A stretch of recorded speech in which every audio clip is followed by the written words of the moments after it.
할렐루야, 워싱턴 중앙장로교회 담임 목사 이용렬입니다. 5월에 주 만나 큐티를 보다를 통해서 하나님의 음성을 듣고 우리 영혼이 깨어나는 매일 삶이 되기를 바랍니다. 큐티하는 당신이 하나님의 큐티입니다. 이번 주만나 5월호의 본문은 우리 사무엘상 1장부터 16장까지를 다루게 됩니다.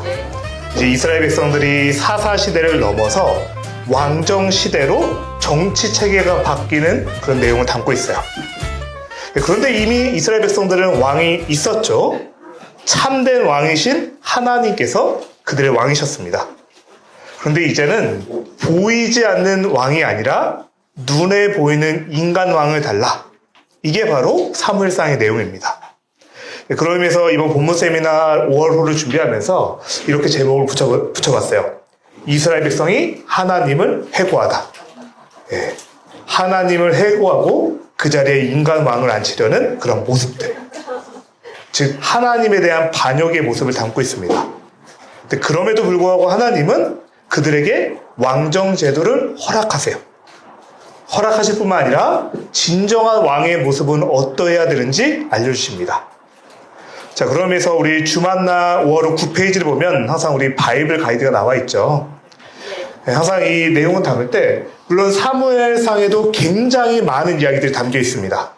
어떻게 하면 좀 전체적인 구조를 간단하게 또 이해할 수 있게 정리해 볼까 하다가 좀 인물을 중심적으로 한번 나눠봤어요. 1장에 이스라엘의 마지막 사사이자 선지자인 사무엘의 출생 이야기부터 시작을 하게 됩니다. 그리고 이제 8장에서 사울 왕이 등장하면서 이스라엘의 정치 체계가 왕정 제도로 넘어가는 이야기를 담고 있고요. 16장에서 드디어 다윗이 등장합니다. 그리고 사무엘상 마지막에서 사울이 죽게 되면서 이 사무엘상이 정리가 되죠. 즉 이번 5월에 우리가 배울 내용은 1장부터 16장까지이기 때문에 아무래도 사무엘과 사울을 중심으로 다루게 됩니다. 이야기들 좀 전체적으로 한번 좀 살펴볼 텐데요. 그 전에 우리가 좀 사무엘상의 특징에 대해서 먼저 좀 살펴보도록 할게요. 매번 준비할 때마다 느끼는 거지만 내용이 굉장히 많아요. 얼마나 세밀하게 정리해야 될지 굉장히 고민하는데 좀 사무엘상의 전체적인 특징들, 특별히 앞에 배경이나 내용들을 좀 깊이 다루고 뒤로 가서 좀 속도를 빠르게 좀 해보도록 하겠습니다. 자, 사무엘상의 특징은 사사기의 영적 타락이 어떻게 왕정 제도로 나아가게 되는가를 드러내고 있어요. 특별히 우리 사사기 후반부에서 계속해서 반복되던 문장이 있었죠. 그때 이스라엘의 왕이 없으므로 사람이 각기 자기 소견에 오른 대로 행하였더라. 이 내용이 사사기 후반부에 계속 반복이 되었고 특별히 사사기의 마지막 구절이기도 합니다. 즉 하나님의 왕되심을 부인하고 나 자신이 왕이 되어서 나의 소견에 오른 대로 살아갔던 시대의 모습, 그게 사사기였죠. 그래서 사사기의 이스라엘은 매우 혼란스러웠습니다. 영적으로 타락했을 뿐만 아니라 도덕적으로 또 사회적으로도 큰 혼란이 있었어요. 자, 그럼 이 문제를 어떻게 해결해야 될까? 여러 문제가 생겼잖아요. 그럼 이 문제를 어떻게 해결해야 될까? 그들이 낸 결론은 인간 왕을 세우는 것이었습니다. 그래서 우리 사무엘상 8장 5절 제가 한 부분을 좀 잘 나왔는데요. 우리 같이 한번 읽어볼까요? 보소서 당신은 늙고 당신의 아들들은 당신의 행위를 따르지 아니하니 모든 나라와 같이 우리에게 왕을 세워 우리를 다스리게 하소서 한지라. 이스라엘 백성들이 이스라엘의 마지막 사사인 사무엘에게 한 말입니다. 당신은 늙었다. 당신의 아들들은 당신처럼 하지 않고 있으니 우리에게도 왕을 세워달라. 근데 그 왕을 세워달라는 이야기 앞에 뭐가 하나 붙죠? 모든 나라와 같이. 우리도 이제 모든 나라처럼 가나안에 있는 다른 나라들처럼 되고 싶다는 거예요. 하나님께서 이스라엘 백성들에게 가나안 땅을 주셨어요. 그 가나안 땅을 주신 이유, 우리가 여호수아에서 가장 핵심적인 메시지였다라고 여러 번 강조했는데 뭐였죠? 그 땅의 백성들을 진멸하라. 헤렘입니다. 그 땅에 있는 우상들과 그 땅에 있는 모든 죄악들을 진멸하고 모두 철저하게 파괴해서 하나님께 영광을 돌려라라는 것이 이스라엘 백성을 가나안 땅에 들여보내신 이유였습니다. 근데 이제는 시간이 지나서 반대로 그 우상, 그들이 하고 있는 죄를 우리도 담고 싶다라는 거예요. 모든 나라와 같이. 가나안에 있는 다른 민족들처럼, 다른 나라들처럼, 그들처럼 우리도 그렇게 되고 싶다라고 말하는 게 이 이스라엘의 모습입니다. 그러니까 하나님에 대한 사실상의 반역인 것이죠. 자, 그렇다면 왜 다른 나라처럼 되고 싶었을까? 다른 나라의 어떤 점이 부러웠을까를 좀 봐야겠죠. 이것은 사사시대와 왕정시대의 차이점을 비교해보면 알 수 있습니다. 사사시대는 기본적으로는 부족 연합체계였어요. 이스라엘의 12지파가 있죠. 그 12지파가 하나님의 자녀라는 정체성을 가지고 느슨하게 연합되어 있었습니다. 그래서 12지파가 서로 협력하면 체제였는데 이제는 그게 아니라 그 모든 지파를 휘어잡는 강력한 카리스마 있는 왕을 갖고 싶다라는 거예요. 그때마다 이스라엘에 문제가 생겼을 때 이제 사사들이 아니라 왕을 통해서 일괄적으로 통일성 있게 우리도 살고 싶다라는 거였어요. 왜냐하면 사사들은 하나님께서 그때마다 세우셨어요. 이스라엘 백성들이 어려움을 당할 때에 하나님께서 사사를 지명하여 세우셨고 그 사사들을 통하여서 이스라엘 백성들을 구원하셨죠. 근데 왕정체제는 달라요. 더 이상 각 지파나 각 부족이 아니라 중앙 집권적입니다. 왕이 절대적인 힘을 가지고 나라의 정권을 가지고 사람들을 통솔해서 끌고 가서 전쟁을 해요. 그러니까 절대적인 힘을 갖고 있는 것이죠. 그리고 이 왕권은 가장 큰 특징이 세습이 됩니다. 사사들은 지금까지 그때마다 하나님 세우셨잖아요. 근데 왕정은 세습이 돼요. 그러니까 계속 통일성 있게 어떤 왕정 제도가 이어지게 되는 겁니다. 자, 그렇다면 이 강력한 왕을 세워달라는 요구, 하나님은 근데 어떻게 말씀하시는가? 그들이 가지고 있는 그 본심을 하나님은 알고 계셨어요. 그래서 7절 여기 제가 가져왔는데 한번 같이 읽어볼까요? 여호와께서 사무엘에게 이르시되 백성이 내게 한 말을 다 들으라. 이는 그들이 너를 버림이 아니요 나를 버려 자기들의 왕이 되지 못하게 함이니라. 예. 하나님은 그들의 본질을 아셨습니다. 지금 사무엘에게 말하고 있지만 사실상 하나님한테 말하고 있어요. 하나님 이제 그만 내려오세요. 이제 하나님 말고 인간 왕, 우리를 강력하게 통치할 눈에 보이는 왕을 주세요라고 그렇게 요구하고 있는 겁니다. 자, 그럼 알겠어요. 강력한 눈에 보이는 왕, 우리를 통솔할 왕을 달라는 건 알겠어요. 왜 달라고 했을까? 이게 중요한 거죠. 지금 계속 그들이 왕을 달라고 하고 있는데 대체 왜 달라고 하고 있는 것인가? 첫 번째 이유는 외부적인 요인 때문입니다. 블레셋의 위협이 너무나 심각해졌어요. 이스라엘이 이 가나안 땅에 정착했을 때는 청동기 시대에서 초기 철기 시대로 넘어가는 때입니다. 그러니까 초기 철기 시대라고 보면 돼요. 오늘날도 그렇지만 강력한 무기를 가지고 있는 것은 전쟁에서 매우 중요했습니다. 그렇죠? 지금도 그렇죠. 프로펠러 전투기 타고 날아다니는 곳에 오늘날의 차세대 전투기 투입하면은 100대 0으로도 그냥 이기죠.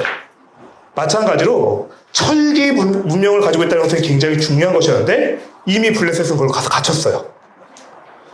실제로 사울 왕권이 생긴 후로도 제대로 된 철기 무기는 사울과 요나단밖에 가지고 있지 못했습니다. 그만큼 무기적으로 너무나도 이스라엘 백성이 뒤처져 있었고 또 블레셋은 이미 도시 국가를 이뤘고 그 도시 국가들이 연합한 연합체계를 가지고 있었어요. 그러니까 오늘날 생각해보면 약간 미합 중국하고 비슷해요. 각각의 주들이 이미 통치자들이 갖춰져 있는데 그들이 연합하여서 나라의 커다란 문제들을 결정하는 그런 연합체계였어요. 그러니까 5개의 도시 국가들, 이미 강력한 통제권을 가지고 있고 그 왕들이 전쟁을 치르거나 중요한 일을 결정할 때에 함께 행동했다는 겁니다. 그리고 당연히 이스라엘은 지금 지파들도 다 분열되어 있잖아요. 그러니까 너무나도 이 블레셋의 위협이 크게 느껴졌던 거예요.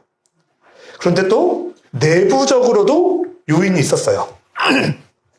우리가 사사기를 통해서 봤지만 이 사사기 후반부로 갈수록 사사들이 타락해 가죠. 아니 어떻게 저런 놈이 사사야라는 그런 생각이 들 정도로 어떻게 하나님이 저런 사람까지도 사용하셔야 되나 라고 싶을 정도로 사사들의 되게 영적으로나 도덕적으로 심각한 타락을 보여줬습니다.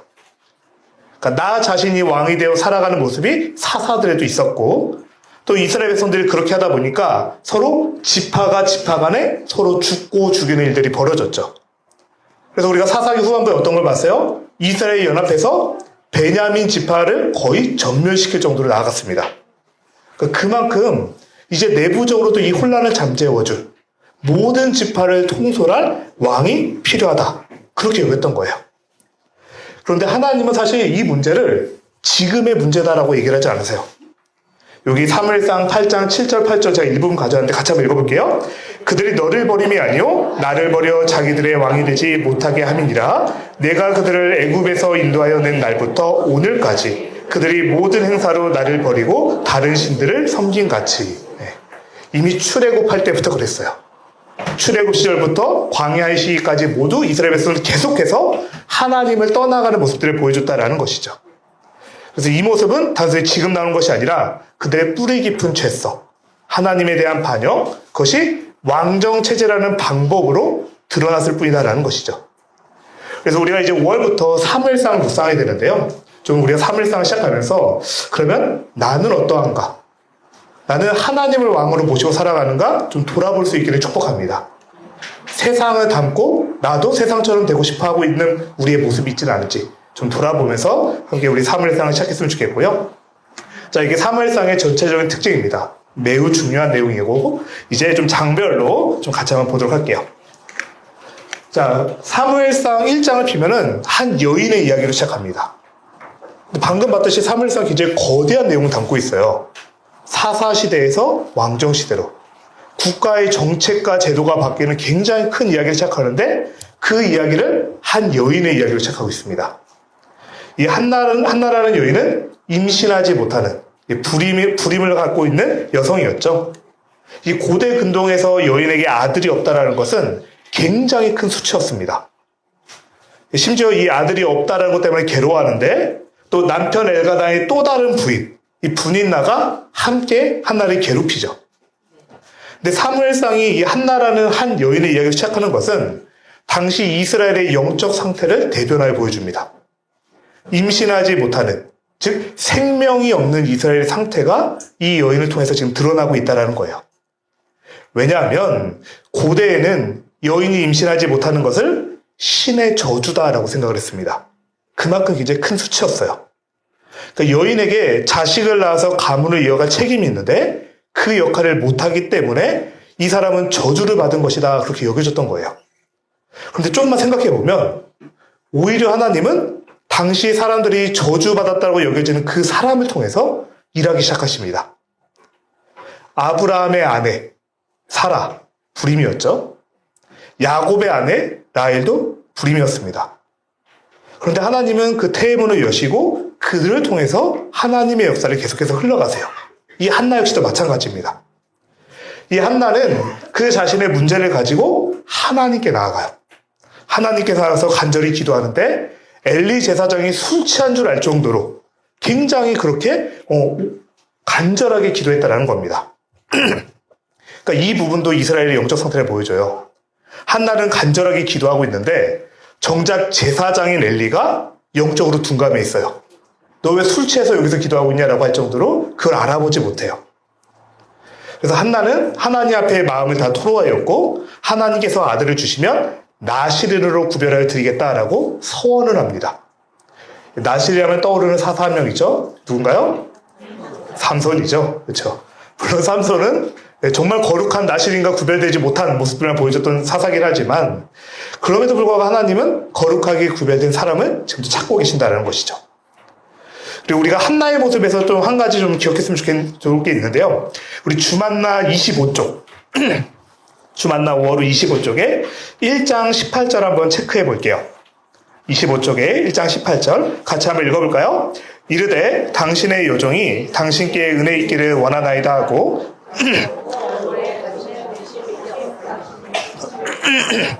네, 한나가 제사장의 이야기를 듣고 제사장의 축복을 들은 후에 더 이상 근심하지 않았다라고 말을 합니다. 왜냐하면 구약시대에서 제사장의 말은 신탁으로도 이해가 됐기 때문에 제사장이 한 말을 하나님의 약속으로 받아들였어요. 그리고 평안이 돌아갔다라는 것이죠. 그러니까 영적으로 타락한 시대에 하나님을 찾는 그 한 사람을 통해서 하나님이 일하십니다. 또 더불어 하나님을 신뢰하는 자의 모습, 평안이 돌아가는 한나의 모습을 통해서 우리에게 보여주고 있죠. 그리고 그렇게 한나는 하나님은 한나의 기도에 응답하셔서 사무엘을 낳게 하셨고, 사무엘이 젖을 떼었을 때 이 한나는 사무엘을 데리고 실로에 있는 여호와의 집에 가서 하나님께 드립니다. 그래서 이제 하나님의 전 안에서 이 사무엘이 자라가기 시작한다라는 것이죠. 자, 1장의 내용을 보면서 우리는 과연 장애물을 만날 때 어떻게 반응하고 있는지, 우리도 정말 한나처럼 하나님께 엎드리고 있는지 좀 돌아봤으면 좋겠고요. 그러면서 2장을 시작할 때 1절부터 11절까지 이 한나의 찬양이 등장합니다. 그러니까 한나가 사무엘을 주신 하나님을 찬양하는 이야기가 쭉 나오는데요. 우리가 지금 보는 성경에는 사무엘상하고 사무엘하가 나눠져 있죠. 근데 원래 히브리 성경에는 사무엘상하가 같은 사무엘서입니다. 한 권의 책으로 들어있는 거를 이제 번역하고 하는 과정들, 또 시간이 되면서 지금 사무엘상, 사무엘로 나눴을 뿐인데요. 보면은 사무엘서, 그러니까 사무엘상하를 다 통틀어서 사무엘서 2장에서 한나의 찬양이 나와요. 그리고 사무엘서의 가장 끝부분에 가면은 이제 끝에서 두 번째 장쯤 되죠. 두세 장쯤 되는 22장에 다윗의 찬양이 나옵니다. 그러니까 사무엘서 전체가 찬양으로 시작해서 찬양으로 맞춰지고 있어요.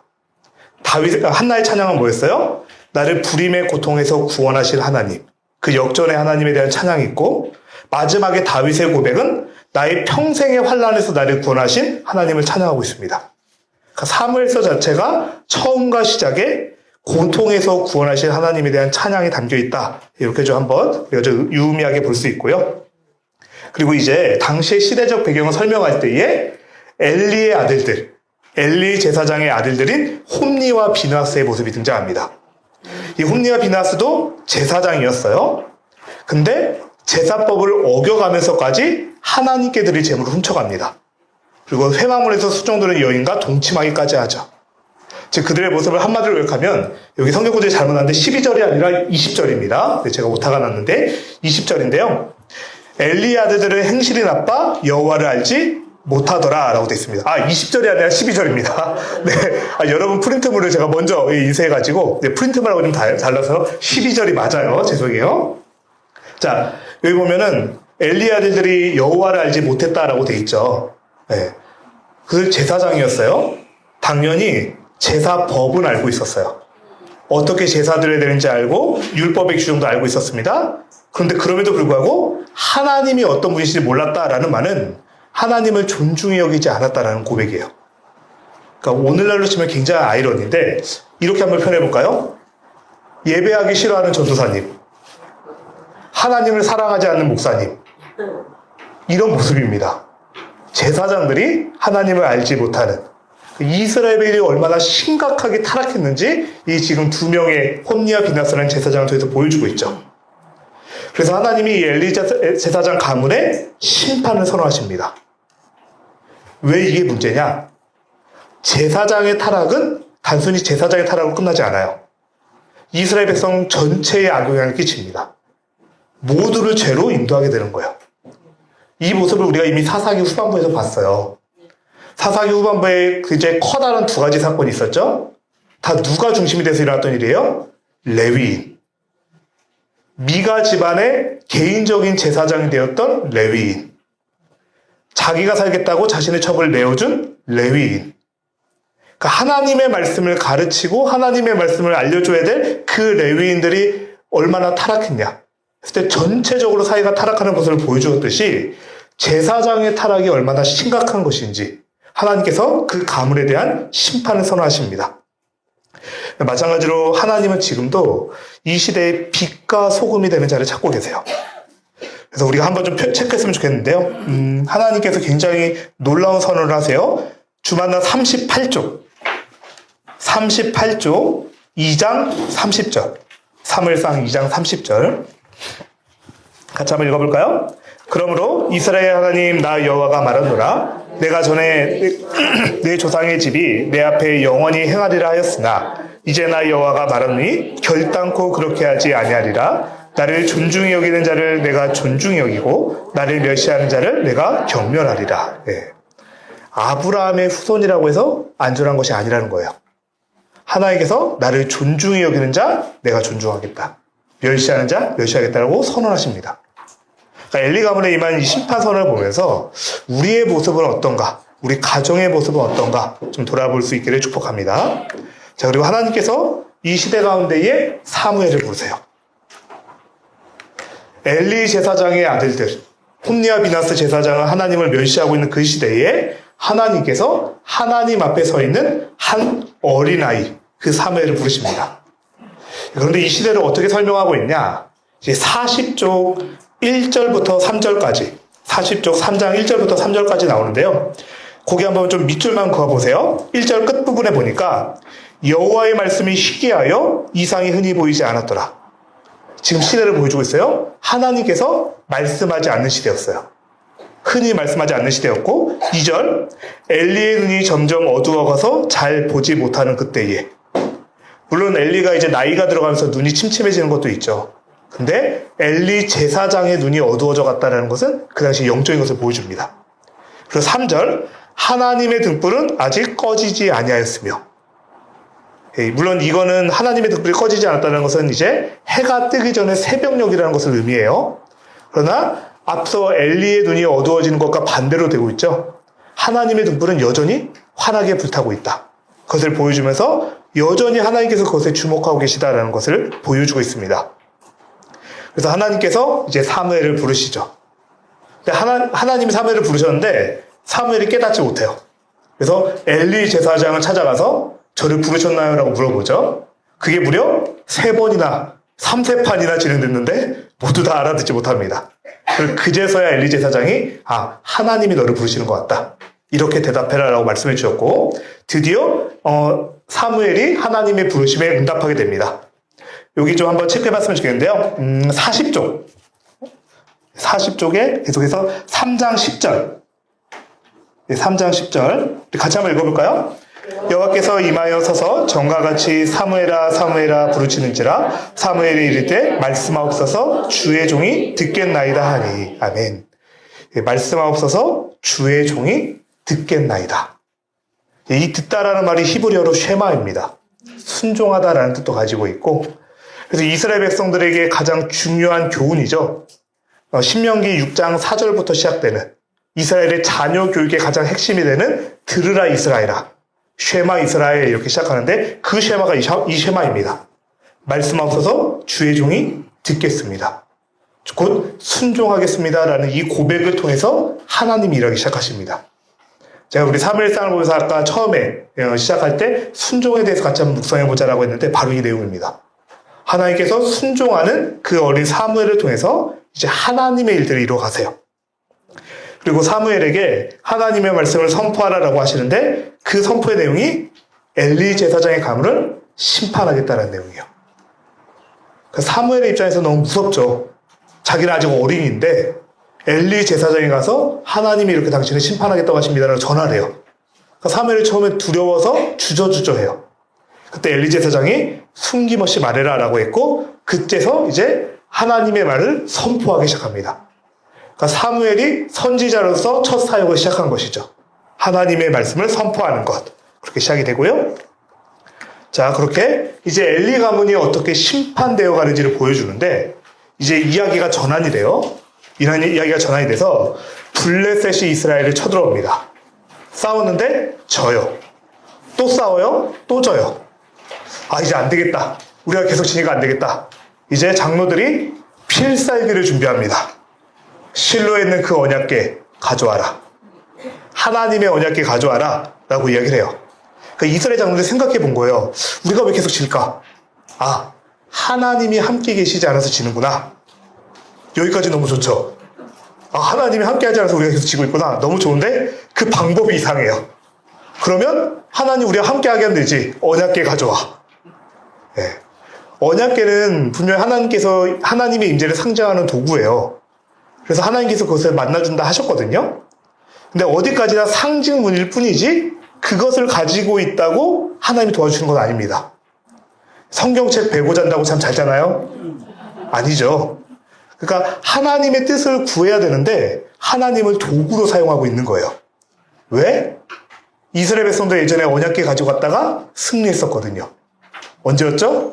여리고 전투 때. 이스라엘이 가나안 땅에서 첫 번째 전투할 때 하나님의 언약궤를 따라서 돌기만 했는데 이겼잖아요. 그러니까 언약궤 가져와. 이거는 결국 그들이 지금 의지하는 것은 하나님이 아니라 자신들의 경험입니다. 우리가 이렇게 했을 때 이겼어. 그 경험을 가지고 와서 지금 전쟁을 하려고 하는 거죠. 그러니까 우리도 어쩌면 신앙이라는 이름으로 하나님을 도구하고 있을 수 있어요. 그래서 잘 우리가 좀 살펴봤으면 좋겠고요. 자, 그렇게 당당히 언약궤를 가지고 나가자 재밌는 모습이 벌어집니다. 블레셋 사람들이 쫄아요. 재밌는 말씀이라서 한번 좀 체크해보고 왔으면 좋겠는데요. 45쪽 4장 7절. 45쪽 4장 7절. 같이 한번 읽어볼까요? 블레셋 사람이 두려워 이르되 신이 진영에 이르렀도다 하고 또 이르되 우리에게 화로다. 전날에는 이런 일이 없었도다. 블레셋 사람들 말해요. 야, 우리 큰일 났어. 이스라엘의 신이 저기 왔어. 지금까지 이런 일이 없었는데 우리 이제 어떡하지? 누가 더 믿음이 좋아 보여요? 그렇죠? 네. 그런데 결과는 어떻게 했죠? 이스라엘이 패배해요. 패배하는 정도가 아니라 언약궤를 지키고 있던 홈니와 비느하스, 엘리 제사장의 두 아들이 그 자리에서 죽게 됩니다. 그리고 언약궤를 빼앗겨요. 그리고 이 패배의 소식이 엘리 제사장에게 전해졌을 때 엘리 제사장이 의자에서 넘어져 목이 부러져 죽습니다. 그리고 더 처음 들으신 얘기 아시죠? 네. 이게 현장성 너무 감사합니다. 네. 네. 그리고 이제 그 비느하스가 죽었다는 이야기를 듣고 비느하스의 아내가 출산을 하면서 그 자리에서 아이의 이름을 이가봇이라고 지어요. 이가봇은 영광이 없다. 하나님의 영광이 떠났다라는 뜻이거든요. 그렇죠? 언약궤를 빼앗겼잖아요. 그러니까 하나님의 영광이 떠나간 것은 맞아요. 그러나 엄밀히 말하면 여호와의 영광이 그들을 떠난 것이 아니라 그들이 여호와를 떠난 것이죠. 하나님을 도구처럼 사용하면서 하나님을 떠난 그들의 모습입니다.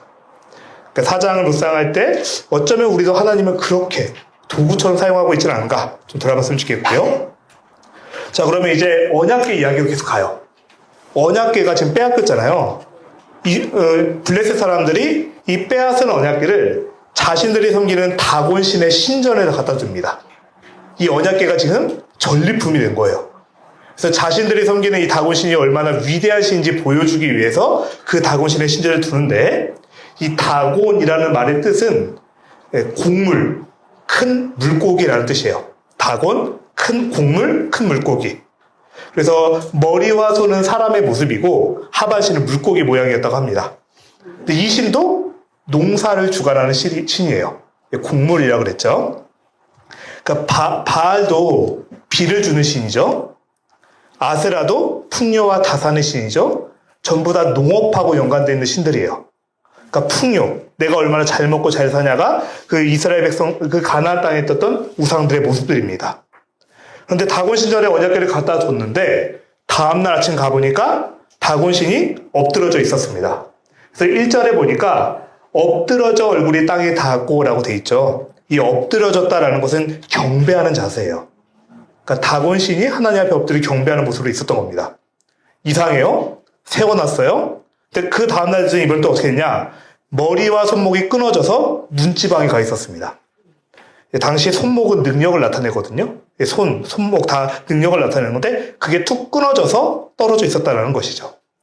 여기서 무엇을 보냐면 이스라엘이 패배한 것이지 하나님의 패배가 아니다라는 거예요. 언약궤를 빼앗긴 것은 하나님이 무능한 신이어서가 아니라 이스라엘의 죄 때문이었다는 것을 보여줍니다. 그리고 뿐만 아니라 그때부터 블레셋 땅에 재앙이 내리기 시작해요. 이 고대 근동의 신가는 지역신 개념이었어요. 각 신이 다루고 있는 지역이 있다. 그러니까 이 지역에서는 이 신이 더 우세하다라는 거였는데 지금 다곤 신의 신전에서도 그 블레셋 땅에서도 하나님의 재앙이 임한 겁니다. 그래서 하나님의 언약궤가 머무는 땅마다 재앙이 임하는데 독한 종기가 일어나거든요. 이 학자들은 이 독한 종기가 선페스트였을 것이다. 그러니까 흑사병의 일종인데 전신에 림프절이 부어오르는 병이었을 것이다. 그렇게 예상을 합니다. 근데 이 블레셋 사람들은 계속 의심을 해요. 이게 정말 하나님이 내리신 게 맞을까? 이스라엘 신이 내린 재앙이 맞을까? 의심하면서 이 언약궤를 다른 도시로 가져가 봅니다. 그렇게 아스돗, 가드, 에그론. 아스돗, 가드, 에그론으로 이 블레셋의 다른 도시들로 보내요. 아까 블레셋은 5개의 도시 국가가 연합된 체계라고 그랬죠? 그 도시들을 보내보는데 갈 때마다 재앙이 임하는데 점점 더 그 강도가 심해집니다. 요거 한번 체크해보고 갈게요. 51쪽. 51쪽에 5장 6절, 9절, 12절 있죠? 제가 부르는 부분 한번 좀 체크해보세요. 6절에 보니까 여호와의 손이 아스돗 사람에게 엄중히 더하사, 하나님의 재앙이 엄중히 더했다라고 되어 있죠. 근데 9절에서는 뭐라고 표현하냐면 여호와의 손이 심히 큰 환난을 그 성읍에 더하사라고 되어 있죠. 또 11절은 마지막 끝에 보면은 온 성읍이 사망의 환난을 당함이라. 점점 그 재앙의 강도가 심해지고 있어요. 엄중히 심히 큰 환난, 사망의 환난. 마치 애구방 바로가 끝까지 거절할 때, 고집을 피울 때 10가지 재앙이 점점 더 심해졌던 것처럼 지금 계속해서 그 환난이 심해지고 있다는 것을 보여줍니다. 블레셋은 5개 도시국가가 연합한 형태예요. 굉장히 큼직한 도시들이 있었고 그 도시의 왕들이 연합돼 있었는데 그 도시들도 전부 다 하나님의 강력한 재앙 앞에 무너져 가고 있었다는 겁니다. 그래서 결국 블레셋이 항복합니다. 항복하고 이제 언약궤를 돌려보내기로 작정을 하죠. 그러니까 하나님은 패하지 않으세요. 우리의 패배입니다. 왜? 우리의 죄 때문에. 그 부분에 대해서 좀 같이 묵상했으면 좋겠고요. 자, 6장에서는 그 언약궤가 돌아오는 내용이에요. 근데 블레셋이 언약궤를 돌려보내는데 어떻게 돌려보내야 될지 물어봐요. 그들이 믿는 제사장들에게. 그럴 때 신을 달래야 된다. 너희가 속건제를 드려라. 그리고 이스라엘 신에게 바칠 금 독종 모양 5개랑 금 쥐 5마리를 만들어서 드려라 라고 이야기를 하거든요. 왜 5개일까요? 맞습니다. 블레셋의 도시가 몇 개다? 5개의 도시 국가다. 역시 대단하십니다. 자, 그렇게 해서 5개의 형상을 만들어서 하나님께 드리고요. 그리고 새 수레를 만들고 한 번도 멍에를 맺지 않은 젖나는 암소 2마리에게 이 멍에를 씌웁니다. 근데 이거는 하나님이 말씀하신 방법이 아니죠. 원래는 언약궤는 수레로 옮기지 않습니다. 사람이 직접 짊어지고 옮겨요. 그래서 나중에 뒤에 가면은 이 수레로 옮기다가 사람이 죽는 일도 벌어지죠. 자, 아무튼 그들 나름대로는 최선의 노력을 다했던 거예요. 근데 사실 이 방법에서도 하나님을 의심하고 있어요. 왜 그들이 젖나는 암소에게 수레를 메었냐? 어미소의 본능을 깨면서까지 정말 이스라엘로 가는지 확인하기 위해서요. 그러니까 새끼 소가 여기 있는데, 새끼 소가 울고 있는데, 그거를 안 듣고 정말 이스라엘 진영으로 갈 수 있느냐. 이거를 시험한 겁니다. 근데 이 젖소가 자로나 우로나 치우치지 않고 곧바로 가게 되죠. 한번 체크해 볼게요. 59쪽에 6장 12절. 같이 한번 읽어볼까요? 암소가 벳세메스 길로 바로 행하여 대로로 가며 갈대에 울고 좌우로 치지 아니하였고 블레셋 방백들은 벳세메스 경기선까지 따라가니라. 암소가 울면서 자기의 본능을 거스르면서까지 좌로나 우로나 치우치지 않고 이스라엘 땅인 벳세메스로 가게 됩니다. 지금 이스라엘 백성조차 하나님 말씀에 순종하지 않아요. 그런데 동물이 그 암소가 하나님께 순종하는 모습을 보여줍니다. 자, 그렇게 하나님의 언약궤가 돌아오게 되죠. 벳세메스 땅에 돌아오는데 사람들이 기뻐하면서 하나님께 제사를 드립니다. 여기서 끝나면 얼마나 좋았을까요? 그런데 역시나 이스라엘의 영적 어둠이 드러나요. 벳세메스 사람들이 너무 신나가지고 하나님의 언약궤를 열어봅니다. 근데 이거는 하나님이 금하신 일이에요.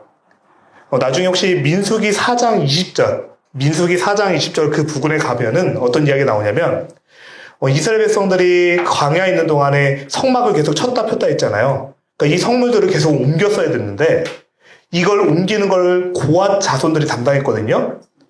근데 이 성물을 이동하는 고앗 자손조차도 함부로 그 성소를 들여다보지 말라고 하세요. 그러니까 거룩하신 하나님 앞에 죄인이 나아갈 때 그게 얼마나 큰 위험이 되는지를 알려주신 거예요. 근데 벳세메스 사람들이 그걸 망각하고 하나님의 궤를 함부로 들여보게 됩니다. 자, 그리고 여기 제가 여러 번 나눠진 프린트에는 이 19절이 아마 누락되어 있을 텐데요. 19절 말씀이거든요. 이스라엘 백성들이 괴를 열어보고 그 자리에서 하나님의 심판으로 죽게 돼요. 우리 요 19절 요 부분 한번 같이 한번 읽어볼게요. 벳세메스 사람들이 여호와의 길을 들여다본 까닭에 그들을 치사 5만 70명을 죽이신지라. 아멘. 여기 지금 5만 할 때 괄호로 쳐져 있죠.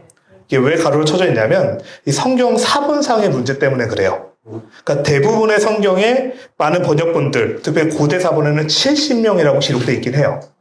근데 이제 마소라 사본에는 70명, 5만 명 이렇게 적혀 있거든요. 그래서 좀 혼란이 있어서 이 5만이라는 것을 괄호로 쳐놓은 겁니다. 근데 대부분의 학자들은 당시 벳세메스의 사람들이 5만 명이 안 됐을 거다라고 생각을 해요. 그러니까 아마 70명이었을 것이다라고 그렇게 예상을 하고요. 근데 어찌되었든 한 동네에서 70명이 갑자기 죽은 거예요. 그러니까 굉장히 큰 지금 심판을 받은 것이죠. 그러니까 하나님은 구경거리가 아닙니다. 그러니까 우리가 가끔 예배 드릴 때, 예배 보고 왔어 라고 하면은 그게 잘못된 표현이죠.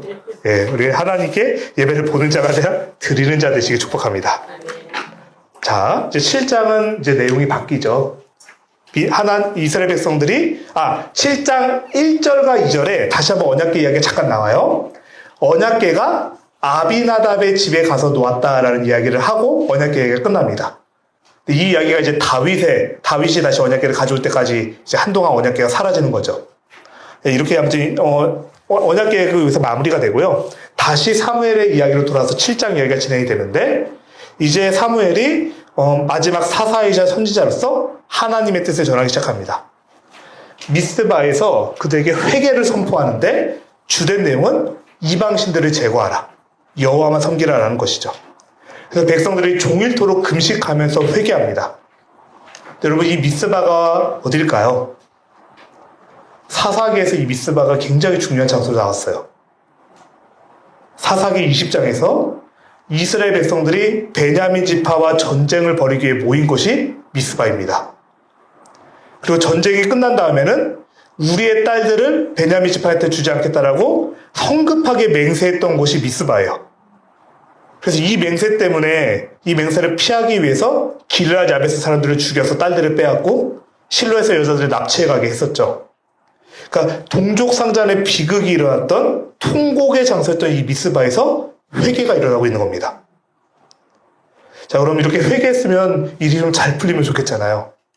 근데 갑자기 블레셋 사람들이 쳐들어오기 시작합니다.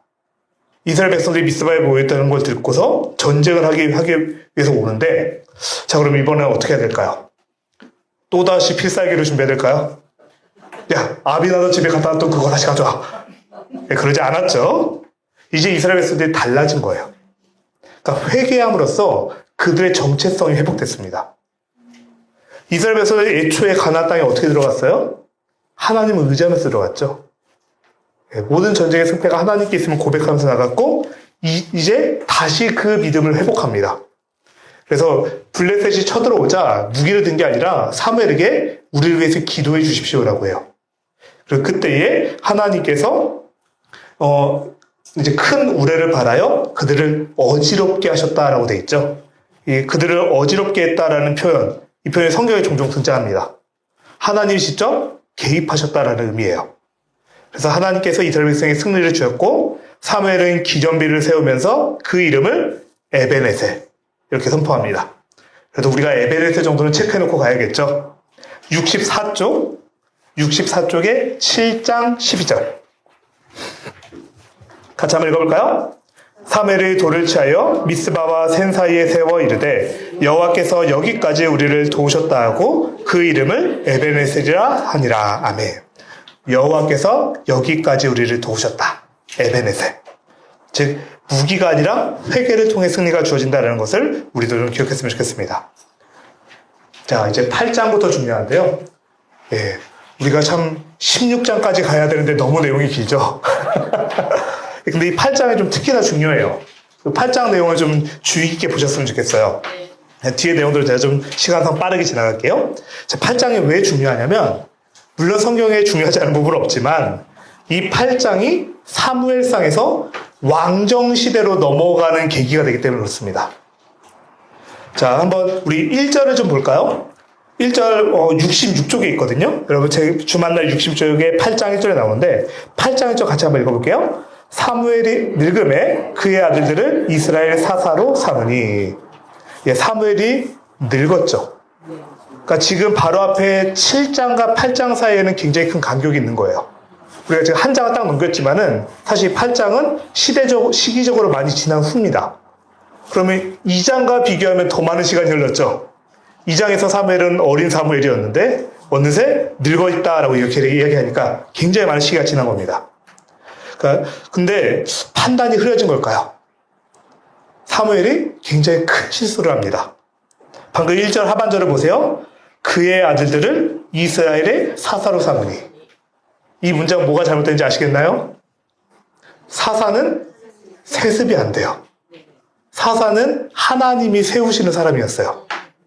근데 사무엘이 자기의 아들들을 사사로 세워서 사사직을 세습합니다. 그 3절을 보면 그 아들들은 뇌물을 받고 판결을 굳게 해요. 그러니까 이스라엘 백성들이 이제는 안 된다. 우리도 사사가 아니라 왕이 필요하다라고 주장하기 시작합니다.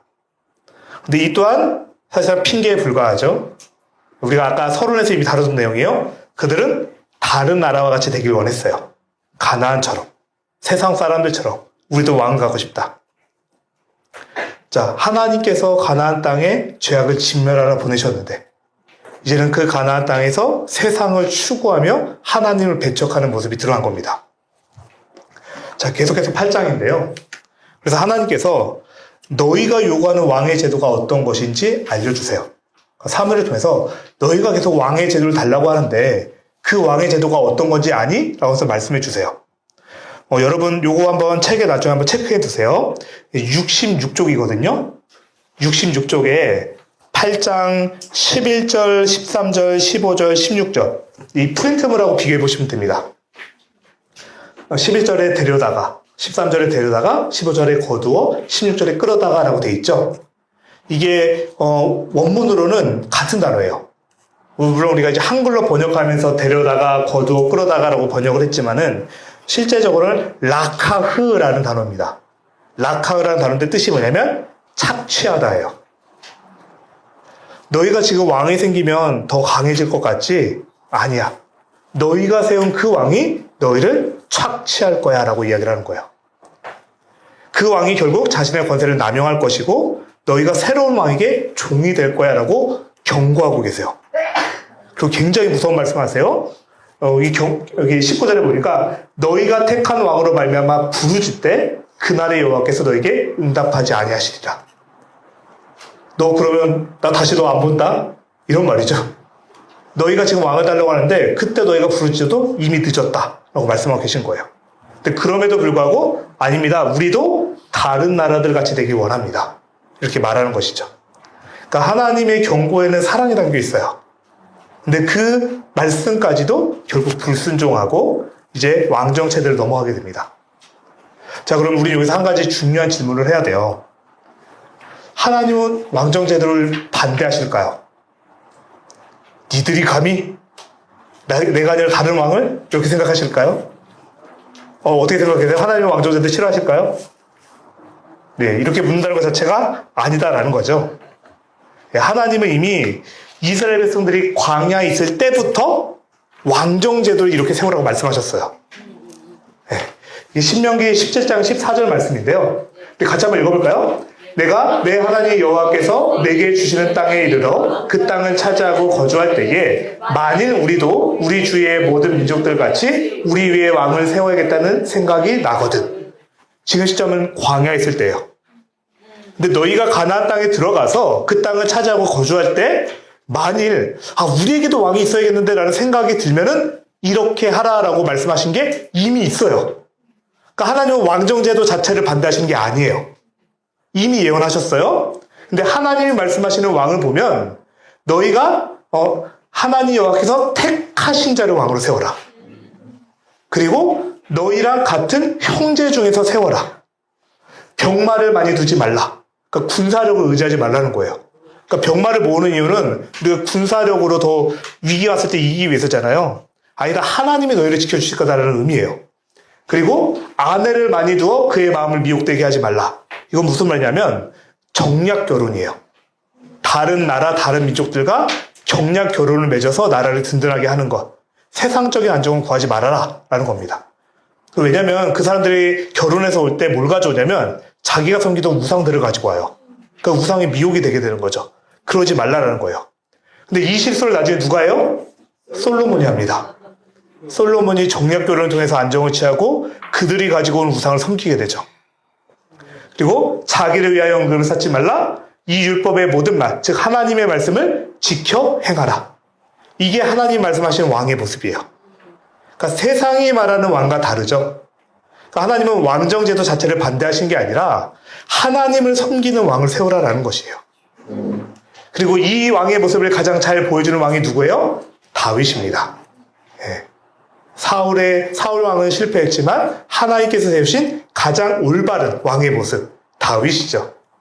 그러니까 하나님은 왕정제도를 반대하시는 게 아니라 너희가 세상을 따르고 싶어 하는 것, 그 세상의 방식을 추구하는 것, 그것에 대해서 반대하고 계신 것입니다.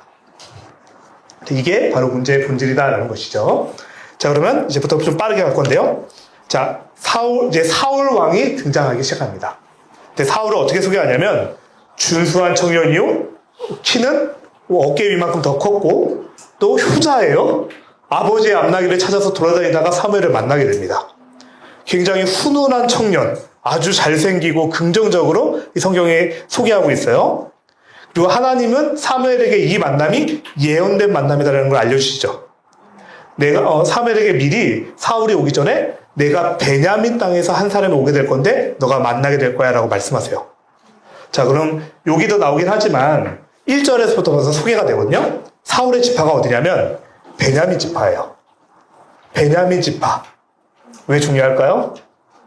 사사기 마지막 가장 전멸할 뻔했던 지파, 그 베냐민 지파에서 하나님께서 이스라엘 왕을 세우십니다. 자, 그렇게 이제 사울이 왕이 되죠. 사울이 기름 부음 받고 왕이 되게 되는데 이 왕의 머리에 기름을 부어 바르는 것은 하나님께서 그를 택하셨다라는 뜻이죠. 임명식이에요.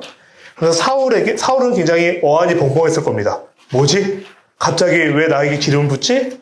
그때 하나님께서 내가 너를 불렀다라는 것을 3가지 확증을 주세요. 표징을 주세요. 먼저 암나기를 찾게 될 것이다.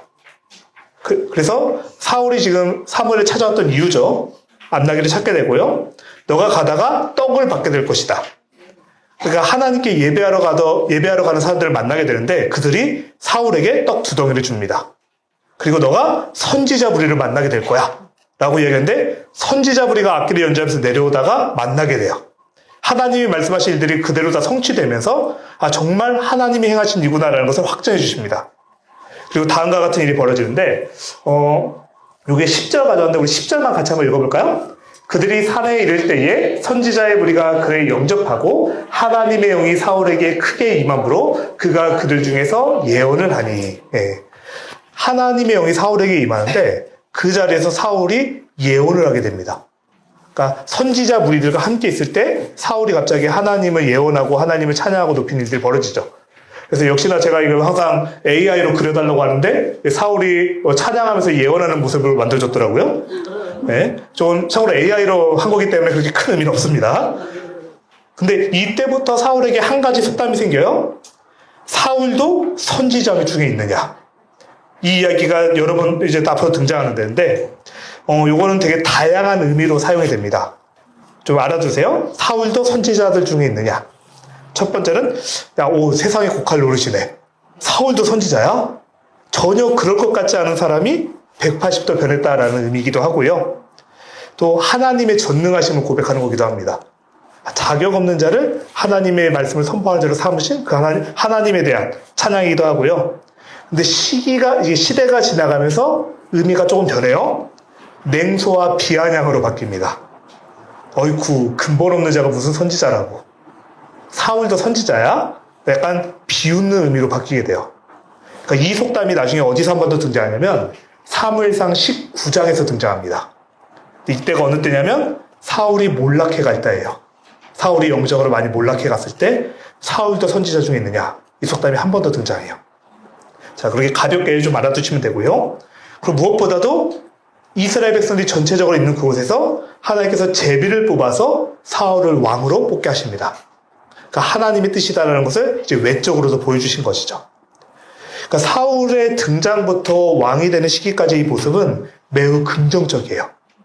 겸손한 사울, 준수한 사울, 하나님의 부르심에 겸손히 응답하는 모습을 보여줍니다. 근데 이게 점점 변해가는 것을 이제 보게 되는 거죠. 자, 사울이 왕이 됐어요. 근데 사울의 왕을 받아들이지 않는 사람도 있어요. 그들을 불량배라고 표현하거든요. 그러니까 그들이 사울을 왕으로 받아들이지 않은 것이죠. 자, 근데 그때 사울이 왕이 되는 계기가 생깁니다. 암몬 왕 나하스가 길르앗 야베스, 야베스 길르앗이라고 적었는데 길르앗 야베스라고도 좀 부르죠. 길르앗 야베스를 침략해와요. 그래서 이 길르앗 야베스 주민들이 환친을 맺으려고 합니다. 근데 나하스는 굉장히 호전적인 사람이었고 너희 오른쪽 눈을 다 뽑아야지만 내가 언약을 맺겠다라고 그렇게 이야기를 해요. 그래서 이제 야베스 사람들이 기브아에 있는 사울에게 도움을 요청합니다. 일부러 한번 지도로 해왔어요. 좀 아시면 좋을 것 같아서. 그래서 기브아에 있는 사울에게 말을 하게 되고 이때 하나님의 영이 임해서 사울이 의분을 일으킵니다. 그래서 사울이 당시 이제 한 겨리의 소를 끌고 있었는데 한 겨리는 2마리예요. 쟁기를 이제 묶어놓는 소가 한 겨리의 소다라고 하는데 그 소를 토막을 내서 이스라엘 전역에 뿌립니다. 이게 무슨 뜻이냐면 너희가 이 전쟁에 참여하지 않으면 너희도 이렇게 될 것이다 라는 의미예요. 그래서 이제 사람들이 사울의 그 말에 응답하여서 모여들고 암몬과 싸워서 승리합니다. 그래서 이제 사울을 공식적으로 왕으로 인정하게 되고 길갈에서 그를 왕으로 추대해요. 이제 왕으로 즉위식을 갖게 되는 것이죠. 자, 그러면 다시 한번 정리해 볼게요. 사울이 왕으로서 했던 첫 번째 행동은 누구를 구한 일이었어요? 길르앗 야베스 주민을 구한 일이었어요. 근데 이 이야기가 나중에 어떻게 되냐면 나중에 사무엘상 31장에서 사울이 죽게 됩니다. 사울이 죽게 되었을 때 사울의 시신을 걷어서 장례를 치러주는 사람들이 길르앗 야베스 주민이에요. 나중에 31장 갔을 때 이 사람도 어디서 봤는데 라고 생각하지 마시고 바로 이렇게 연결이 된다는 것 한번 보셨으면 좋겠습니다. 자, 그리고 다시 사무엘의 이야기 12장. 사무엘이 고별 설교를 합니다. 그러니까 고별 설교라는 것이 꼭 마지막이다라는 것이 아니라 이제 하나님의 뜻을 나타낸다라는 것인데 사무엘이 자신이 얼마나 청렴하게 사역했는지 이야기해요. 나는 그 누구의 소도 나귀도 빼앗지 않았다. 얼마나 성실하게 섬기려했는지라고 말하는데 이 말은 무슨 뜻이냐면 이제 이스라엘의 왕도 그래야 돼요. 사무엘이 사사로서 하나님 앞에 청렴하게 사역했던 것처럼 이제 이스라엘의 왕도 그래야 된다는 겁니다. 그리고 이거는 책에 한 번만 체크해 보세요. 87쪽에 12장 6절부터 11절까지를 한번 묶어보세요. 87쪽에 12장 6절부터 11절까지 한번 묶어보시고 이렇게 적어놓으세요. 하나님의 구원사 요약. 하나님의 구원사 요약. 사무엘이 하나님께서 너희를 어떻게 구원하셨는지 요약해서 설명하고 있어요. 이스라엘의 역사를 지금 설명하고 있는 것이죠. 6절부터 11절까지입니다. 그리고 그 다음부터 갑자기 뼈를 때립니다. 자, 12장 13절 같이 한번 읽어볼까요? 이제 너희가 구한 왕, 너희가 택한 왕을 보라. 여호와께서 너희 위에 왕을 세우셨느니라. 방금 6절부터 11절까지 하나님의 구원사를 요약했잖아요. 그 이야기했는데 너희가 그런 하나님을 모르고 지금 왕을 세운 거다라고 갑자기 이야기를 하고 있어요. 자, 그러면서 이스라엘 백성들을 책망합니다. 너희가 한 일이 지금 얼마나 큰 죄인지 하나님이 우레와 비를 보내서 알게 해주실 것이다. 근데 이 말을 한 시점이 밀 베는 때다라고 이야기를 하거든요. 건기예요. 비가 오지 않는 시점인데 갑자기 우레와 비가 내리기 시작합니다. 이스라엘 백성들이 이제서야 깨달은 거예요. 아, 우리가 너무나 큰 죄를 지었구나. 그리고 그제서야 사무엘에게 기도를 요청합니다. 그리고 사무엘은 너희가 마음을 다해서 여호와를 섬겨야 된다라고 그렇게 조언을 하죠. 물론 사무엘도 자기 아들을 사사로 세우는 실수를 했어요. 다윗도 그렇죠? 다윗도 실수를 했죠. 그런데 중요한 것은 끝까지 하나님을 전하고 하나님 뜻에 순종하며 살아가는 것이 중요합니다. 사무엘이 그런 모습을 보여주고 있다라는 것이죠. 자, 그리고 이제 사울이 몰락해가는 모습이 등장해요. 자, 또다시 블레셋이 공격해와요. 이번에도 숫자만 봤을 때는 이길 수가 없어요. 그래서 사울이 이제 군사들을 동원해서 싸우러 나갔는데 전쟁을 시작하기 전에 제사를 드려야 되는데 사무엘이 안 와요. 사무엘이 와서 제사를 집례해줘야 되는데 안 와요. 그러니까 점점 병사들은 두려워서 흩어지기 시작합니다. 쉽게 말하면 탈영해요. 그러니까 점점점 군사가 줄어들어요. 지금 싸워도 이길까 말까인데 점점 군사력이 약해지니까 사울이 안 되겠다면서 자기가 직접 제사하죠. 예, 하나님의 법을 어기고 자기가 조급하게 제사를 집례하게 됩니다. 그리고 그제서야 사무엘이 와서 왕이 망령된 행동 행하셨다라고 하면서 이제 그걸 책망하게 되죠. 이 이야기가 왜 중요한지는 아시죠? 예, 하나님께서 왕이 망령된 행하셨도다. 만약에 왕이 그러지 않았다면 여호와께서 이스라엘 위에 왕의 나라를 영원히 세우셨을 거네. 그 승리뿐만 아니라 이 왕의 나라는 하나님이 허락하신 것인데 당신이 하나님의 말씀에 불순종했기 때문에 왕이 망령되게 행했다 그렇게 이야기를 합니다. 이게 첫 번째 실수죠. 자, 그런데 아직 지금 블레셋의 존재가 계속 이어지는 거예요. 지금 사울의 모습과 정반대되는 모습을 사울의 아들 요나단이 보여줍니다. 지금 사울은 군사력이 줄어드는 것을 보면서 조급해하면서 자기가 직접 제사를 드렸는데 사울의 아들 요나단은 굉장히 멋진 고백을 해요. 우리 한번 체크해놓고 할게요. 102쪽. 벌써 100쪽을 넘었습니다. 102쪽 14장 6절. 우리 같이 한번 읽어볼까요? 요나단이 자기의 무기를 든 소년에게 이르되 우리가 이 할례 받지 않은 자들에게로 건너가자. 여호와께서 우리를 위하여 일하실까 하노라. 여호와의 구원은 사람이 많고 적음에 달리지 아니하였느니라. 예, 굉장히 멋있는 고백이죠. 여호와의 구원은 사람의 많고 적음에 달리지 않았다. 라고 하면서 요나단과 요나단의 무기를 드는 소년, 그러니까 바로 옆에서 이제 도와주는 사람이죠. 단 둘이 블레셋 진으로 넘어가서 싸우기 시작합니다. 그러니까 사울하고 정반대되는 모습이죠. 근데 이 모습이, 이 요나단의 고백이 다윗을 닮아 있어요. 다윗이 나중에 등장해서 소년 다윗이 블레셋 장수 골리앗 앞에 싸울 때 이렇게 외쳤죠. 여호와의 구원하심이 칼과 창에 있지 아니함을 이 물에게 알게 하리라. 전쟁은 여호와께 속한 것인즉. 예, 닮아 있죠. 예, 요나단과 다윗이 굉장히 닮아 있습니다. 그러니까 지금 이렇게 요나단이 멋진 믿음을 보여주는데 여전히 사울은 계속 환경을 보고 있어요. 그러니까 지금 요나단이 넘어가서 싸우고 있어요. 소란이 일어났어요. 그때 갑자기 사울이 야, 안 되겠다. 우리 뭔가 좀 하나님의 뜻을 구해야겠다라면서 갑자기 하나님의 계를 가져오라고 합니다. 여기서는 약간 언약궤보다도 우린과 둔민, 하나님의 뜻을 묻는 것을 구했다라고 의미하긴 하는데요. 근데 하나님의 지금 뜻을 묻기 위해서 가져오고 있잖아요. 근데 소란이 점점 더 커져가는 거예요. 시끌시끌한 거예요. 그러니까 제사장한테 야, 그만 멈춰. 됐어. 그냥 가자라고 하면서 싸움에 동참해버립니다. 그러니까 지금 요나단은 하나님을 의지해서 나아가는데 사울은 이 상황 속에서 하나님께 묻지 않고 갈팡질팡하는 모습을 계속 보여주죠. 그리고 이 특별히 14장은 굉장히 내용이 길어요. 그리고 사울이 굉장히 또 하나 실수를 하게 되는데 전쟁 중에 금식을 선포합니다.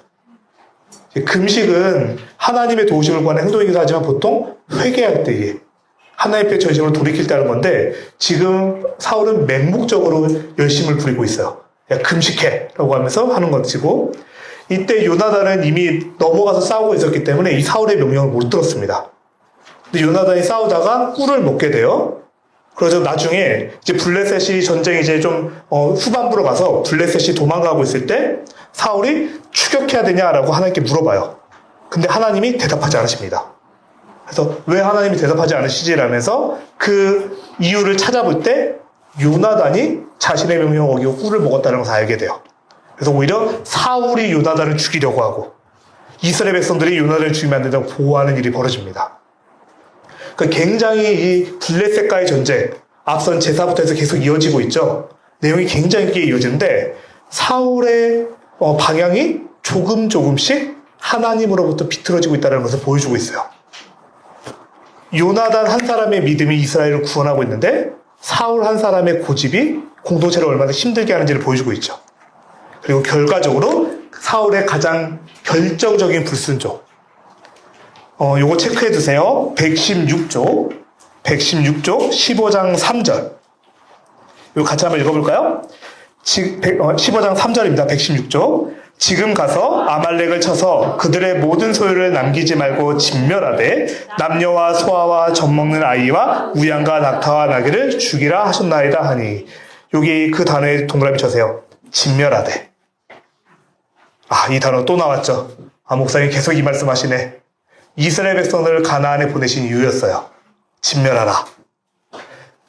여호수아의 핵심 주제였는데 사울이 불순종합니다. 아가광 죽이라 그랬는데 안 죽여요. 그리고 하찮은 것들은 다 죽이는데 좋아 보이는 거 다 챙겨서 와요. 마치 아간처럼. 좋은 것은 챙긴 겁니다. 그리고 하나님께서 이 모습을 통해서 하나님께서 당신을 버리셨다 말씀하시죠.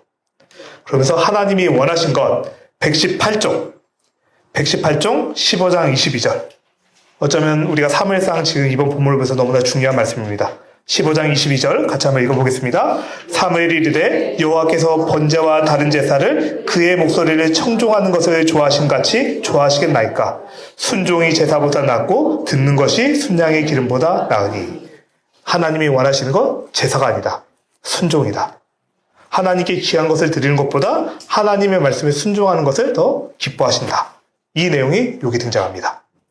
그래서 결국 하나님께서는 이제 하나님 마음에 합한 자 다윗을 찾아가게 하시죠. 사무엘을 베들레헴 사람 이새의 집에 보내셨어요. 그리고 거기에는 아주 키가 크고 멋진 아들들이 있었어요. 근데 그 아들들 아니다. 막내 다윗을 불러오게 하시고 그에게 기름을 붓게 하십니다. 그러면서 요것도 한번 꼭 체크해야겠죠. 마지막 체크입니다. 126쪽 16장 7절. 네, 우리가 다 아는 말씀이에요. 한번 같이 한번 읽어볼게요. 여호와께서 사무엘에게 이르시되 그의 용모와 키를 보지 말라. 내가 이미 그를 버렸노라. 내가 보는 것은 사람과 같이 아니하니 사람은 외모를 보거니와 나 여호와는 중심을 보느니라 하시더라. 아멘. 하나님은 외모가 아니라 마음의 중심을 보신다. 사울도 외모는 참 훌륭한 사람이었죠. 처음에는 겸손했어요. 점점 불순종함으로써 하나님께 버림받게 됩니다. 자, 그리고 다윗에게 기름 부었을 때 그에게 하나님의 영이 임하는 모습을 보여주죠. 자, 여기까지가 5월달의 본문입니다. 그리고 사무엘상의 중간 정도까지 살펴보게 되는 거예요. 그리고 우리는 계속 이제 6월달에 이어서 이제 다윗의 이야기, 특별히 사울과 다윗의 대비되는 모습들을 계속하여 보게 될 겁니다. 근데 사울 왕이 탈락하게 된 결정적인 이유가 있죠. 불순종이었어요. 하나님은 순종을 원하십니다. 우리가 5월 한 달 동안에 이제 사무엘상 말씀을 묵상하게 될 텐데, 또 굉장히 다양한 이야기들이 나오고 여러 이야기들이 나올 텐데, 하나님이 나에게 원하시는 순종이 무엇일지 한번 고민해보고 또 묵상해보시길 축복합니다. 자, 우리 서로 한번 인사해볼까요? 큐티합시다. 자, 다시 한번 인사할까요? 큐티하는 당신이 하나님의 뷰티입니다. 네, 감사합니다. 5월에도 큐티로 승리하는 여러분 되시길 축복합니다. 제가 기도하고 마칠게요. 하나님 감사합니다. 우리 5월 본문 세미나를 통하여서 5월에 살펴볼 사무엘상 1장부터 16절까지의 말씀을 간단히 살펴보았습니다. 하나님, 이 말씀을 통해서 하나님이 원하시는 순종이 무엇인지, 이 악해져가는 세대 가운데 이제 순종하는 자의 모습이 어떤 것인지 깨닫게 하여 주시고, 특별히 순종함으로 그 말씀을 삶으로 살아내며 승리하는 우리 모두에게 하여 주시옵소서. 하나님의 함께 하심을 감사하며 예수님의 이름으로 기도합니다. 아멘. 네, 수고하셨습니다. 하나님께 영광을 돌려드리겠습니다.